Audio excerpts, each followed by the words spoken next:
来关心国际消息，去年4月，洛西亚有一间咖啡馆爆炸，1个人死亡，52个人受伤。因为26岁查某嫌犯听一个乌克兰人的话，过手甲礼物送达，才引起爆炸。法院是判决27年，不过嫌犯是法冤枉，讲伊唔知这个礼物其实是炸弹。何几多位警察送入去法庭。26岁蔡欧普华被指控2023年4月时阵，伫圣彼得堡一间咖啡馆爆炸案内面炸死各国的军事布洛克塔塔尔斯基，并且佫造成52个人受伤。圣彼得堡法院25判蔡欧普华27年的刑期，罪名是实施恐怖攻击、非法运送爆炸装置、加伪造文书等罪名。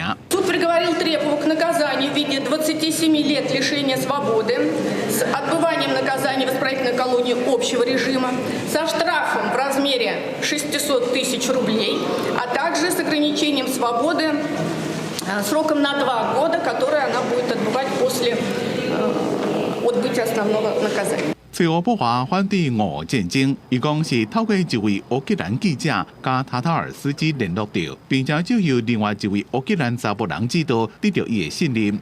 去年3月，伊收到这个查甫人寄来一个小型的雕像，就是内面只是窃听器尔，不过煞伫咧送给塔塔尔斯基了爆炸。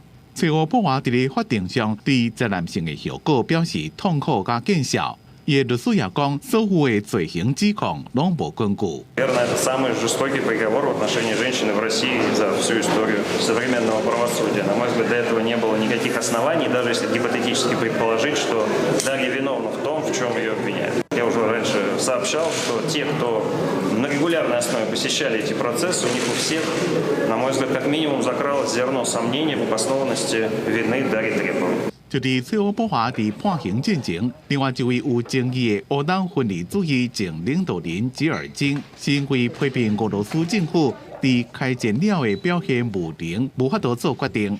也讲普廷是一个无要无紧、两者平庸的人，和法院指控犯极端主义罪，25被判4年的徒刑。公司新闻张伟林编写。